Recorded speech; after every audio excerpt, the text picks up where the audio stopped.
Tiene la palabra el diputado Axel Kicillof, que comparte tiempo con el diputado Recalde.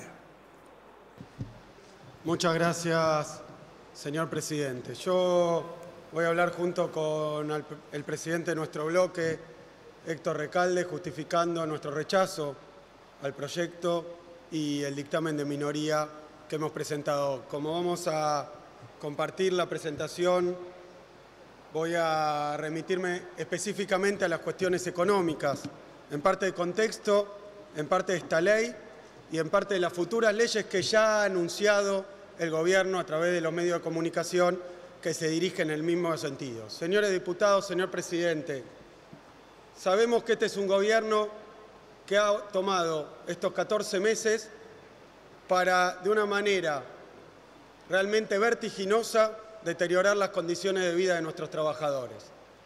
Las ha deteriorado por las decenas de miles de despidos que se han producido, producto de la política económica de este Gobierno, y las ha deteriorado también por algo que es público, notorio y que está en discusión hoy en día. El Gobierno de Macri ha logrado, como en pocas otras etapas y episodios de la historia argentina, efectuar una reducción del salario real, del poder de compra de los trabajadores, que equivale en promedio al 10%, en algunos casos al 15%. Quien perdió, señor presidente, 15% de poder adquisitivo en su salario, lo que hizo es perder 2 meses de sueldo. Trabaja 12 meses, le pagan 10 meses con un año solo del Gobierno de Macri. Y esto es producto de una política económica que ha estado dirigida para que esto ocurriera. Empezó como empezó este año. Empezó diciendo que la inflación, según el ministro entonces Pratgay, hoy despedido, echado, expulsado, renunciado, empezó diciendo que la inflación del año 2016 iba a ser de 20% o 25% en lo sumo. Lo repitió el presidente de la Nación y pidieron unas paritarias del 20-25%. El resultado de esto fue una inflación de 42 puntos. Es decir, que si alguien le hacía caso al Gobierno con sus proyecciones de inflación, hoy hubiera perdido no los 10 puntos que perdió, hubiera perdido 20 puntos en su salario real, alcanzando uno de los momentos de mayor caída en las condiciones de vida de nuestros trabajadores de la historia nacional. Afortunadamente no fue como quiso el Gobierno, pero desgraciadamente, por una serie de políticas que empezaron con la devaluación, siguieron con los tarifazos, con el aumento de la tasa de interés, con la apertura de las importaciones, con la apertura de la cuenta financiera, que ha generado una especulación financiera y una bicicleta, que es la única industria que hoy anda realmente bien en la Argentina, una bicicleta financiera que ha dejado en ruinas a nuestra industria, ha dejado en deplorables condiciones a nuestros trabajadores que, más allá de la cuestión económica y de los números, hoy tienen miedo real de perder el trabajo como no tuvieron los últimos 12 años. Ese es el producto de las políticas de Macri. Pero ese es el producto en el corto plazo. Nos preguntamos, ¿a dónde va este Gobierno? Y lo vemos en esta ley. Este Gobierno va a aplicar, como lo han hecho todos los gobiernos neoliberales de nuestra historia, después de generar pánico y crisis económica, va a tratar de aplicar reformas estructurales en la economía argentina. Quieren una Argentina distinta, quieren un cambio. Ese cambio nos estamos enterando que es una Argentina sin industria, que es una Argentina con trabajadores en malas condiciones, que es una industria, que es un país con desempleo masivo, que es un país con peores condiciones para los jubilados, que es un país lamentablemente que va para atrás y no va para adelante. Y eso es lo que hemos visto, pero ahora nos empiezan a marcar ese horizonte. ¿Cuál es el horizonte? ¿Cuáles son esas reformas estructurales?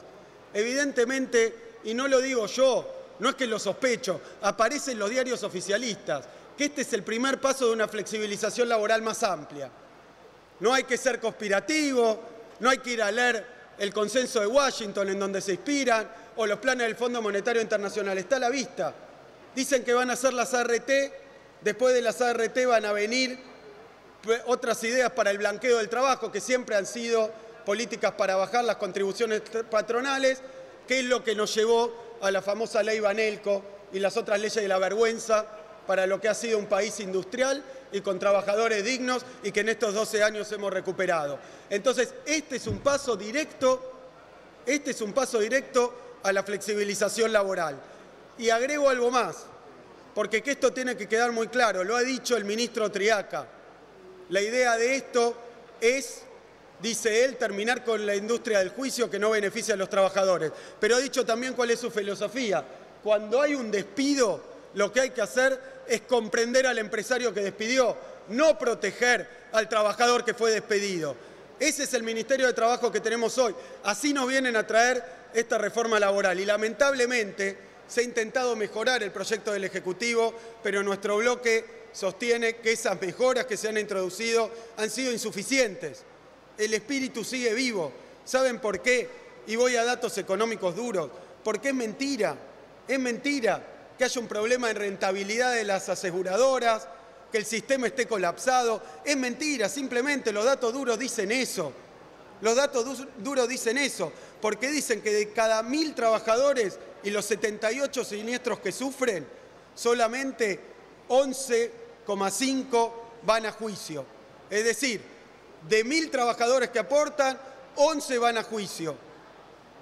78 siniestros, 11 van a juicios. Eso quiere decir que de 1000 siniestros, solo 146 terminan en juicio. Esto no puede generar ni una industria del juicio, ni un desastre financiero. ¿Cómo podríamos ver que efectivamente acá hay una industria del juicio?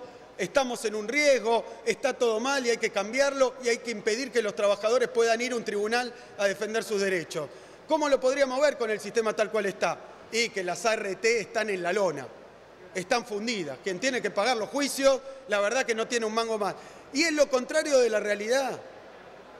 Señores diputados, acá no hay ningún problema que amerite impedir que los trabajadores puedan efectivamente llevar ante un tribunal sus reclamos.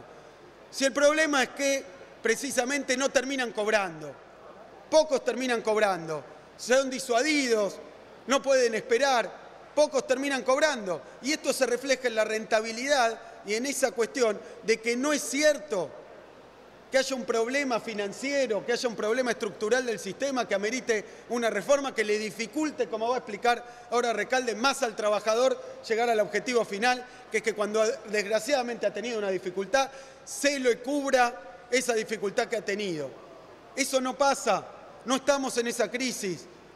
En primer lugar, porque las ART no obtienen su ganancia, como supuestamente ocurre en este negocio, de la relación entre la prima que cobran y el siniestro que pagan. No es ahí donde está la ganancia. La ganancia surge de la capacidad de invertir los ingresos y sobre todo de la dilación que hay entre el cobro de la prima y el pago del siniestro. Esa diferencia intertemporal ha convertido a las ART, a las aseguradoras, en empresas que viven de la especulación que hacen con los recursos que van cobrando todos los meses. Y no están en crisis y no tienen problema. Miren, si comparamos un sistema que tiene una rentabilidad la más exigente, el resultado sobre patrimonio, el sistema de aseguradora de 20%, las ART tuvieron en 2015 30%. Les va bárbaro, no hay que poner más trabas. No está una industria del juicio que está fundiendo a quien tiene que pagar los juicios, porque además es mentira que esto va contra los empresarios. Solo 5% de los juicios son contra los empresarios, el resto son contra las aseguradoras. Y las aseguradoras se llenan de plata. ¿Cuál es el problema que da origen a todo esto? ¿Cuál es el problema? Se le está poniendo trabas al trabajador para llegar a la instancia del reclamo judicial, cuando el problema justamente es que no puede llegar a la instancia judicial y cobrar el juicio. Estamos yendo al revés. Estas juntas médicas no nos garantizan que esto va a andar mejor, va a andar peor. ¿Saben cuánto ganaron las ART? Porque el otro punto, bajemos los costos para las pymes, ¿qué sería? Que las ART cobren menos. Ya pueden cobrar menos. ¿Quieren que cobren menos? Regúlenle que cobren menos. Han ganado 4.200 millones de pesos. ¿Qué problema tienen en bajar las primas? ¿Qué les asegura a ustedes que esta reforma pro-RT va a bajar las primas si ya ganan como locos y las primas son altas? Es mentira, no va a funcionar para eso. Lo único que va a pasar es que si bajan los juicios, y como han hecho en este mercado concentrado derivado del sector financiero, las ganancias quedan en las ART, el empresario va a ganar lo mismo, las ART va a ganar más y el trabajador va a obtener menos resarcimiento. Concretamente, si conseguimos que los juicios bajen a la mitad, las ganancias van a aumentar en 2.300 millones de pesos. Ya tienen ganancia.